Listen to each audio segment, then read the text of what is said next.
अखिलेश यादव को बताओ जो है बात की जीवन बर्बाद करने वाले को टिकट दिया है। चुनावी रणभूमि में किसकी होगी विजय, जिसको जानने के लिए पहुंच चुके हैं हम जौनपुर के सदर विधानसभा में। तस्वीरों के माध्यम से देख पा रहे होंगे कि राज्य मंत्री गिरीश चंद्र यादव जनसंपर्क कर रहे हैं और हमसे बात करने के लिए सर मौजूद हैं। स्वागत है सर आपका। कैसी चल रही है चुनाव की तैयारियाँ? चुनाव की तैयारियाँ बहुत अच्छी चल रही है और हम लोग सवेरे से ही कैंपेनिंग कर रहे हैं। हम लोगों ने आज 3 मोहल्लों का पूरा कैंपेनिंग किया है, लोगों से जन समर्थन मांगा है। अब यहाँ के बाद हम जो है ग्रामीण अंचल में जाएंगे, वहाँ आज 10-12 गांव में कैंपेनिंग करने का हमारा कार्यक्रम है। लोगों से मिलेंगे और भारतीय जनता पार्टी के पक्ष में पूरी लहर चल रही है।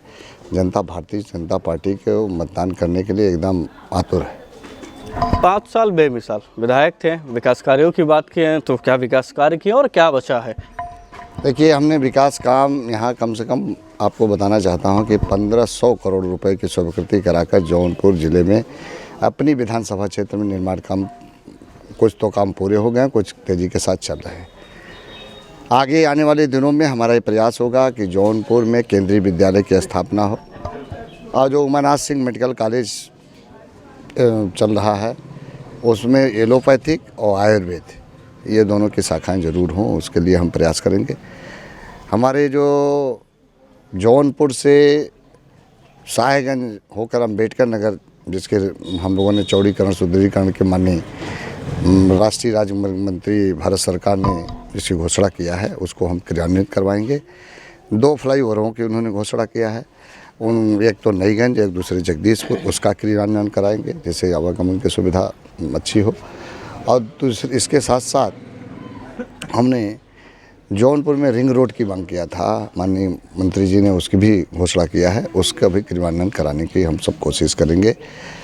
अन्य और भी विषय हैं, जैसे यहाँ से जब 4 लेन बनेगी तो कुत्तूपुर के पास एक आदमपुर गांव है, वहाँ रेलवे क्रॉसिंग है और फिर उसके आगे जाइए तो फिर गोरारी के पास साहेबगंज की तरफ है वो, तो उस पर भी फ्लाईओवर की स्थापना हो जिससे आवागमन सुचारू रूप से निश्चित रूप से चलती रहे।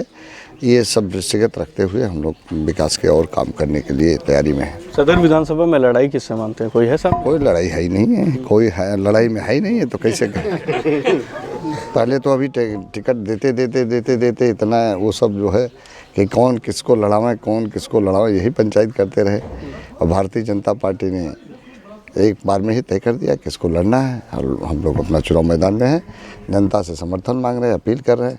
और जो यहाँ समाजवादी पार्टी के कैंडिडेट आए हैं, मैं आपको जिक्र करना चाहता हूँ कि उनके बारे में तो जनता की अगर आप जाएं, मैं गांव का नाम बताता हूं, दिदखोरा गांव में चले जाइए, मानी कला में चले जाइए और उसके साथ साथ जो है आप भुड़कोड़ा में चले जाइए तो आपको लोग बताएंगे साहब उन्होंने हमारा लोन करा दिया और लोन कराने के बाद हमको नोटिस आ गई और तब किसी तरह से हमको उसको कर्जा वर्जा माफ़ करके जो है कोई इंजन दे के जो है उनको लोन करा, तो वो करे साहब हमारे जीवन में बर्बाद कर दिया। तो हमने कहा भाई ये जाके अखिलेश यादव को बताओ जो है बात की जीवन बर्बाद करने वाले को टिकट दिया है।